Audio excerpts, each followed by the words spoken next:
Well, I'm standing next to a couple of tanks on the underpass. Well, there's a sort of flyover thing above my head, and there's solid traffic on the bridge above me, and that appears to be pro-Mubarakist, I would say. And then the army have created a cordon between them and the protesters, indeed, and the square. There are actually two parallel flyovers, and the nearest one to the square is now blocked by tanks at either end. But the one nearer me is absolutely heaving with people and with cars. The cars just park and jam, and then there are others that go by tooting their horns. Amazingly, the square has filled very significantly since the appalling gunfire during the night, in which at least 3 people died and many hundreds were injured.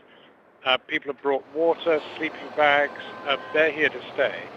And given what they were subjected to during the night, which involved heavy machine gun fire, some sort of light machine gun fire as well, and much more from all sorts of quarters. And there goes another blast right now. It's quite amazing there's anybody still standing there. But the Mubarak forces seem to be very disparate and very badly organized. And the army seems increasingly fed up with its role. There is now a lot of gunfire again. And big shouts from the protesters in the square. The voices are raised, ricocheting off the walls of the buildings. The gunfire, too, is racketing around. The tension is very great. The danger is great.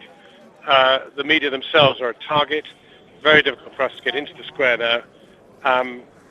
This is a very, very nasty moment, and not one that can sustain for very long.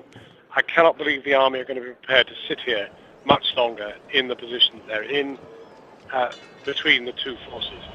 And I think this is a time to be very vigilant, and I'll try to give you another podcast later in the day.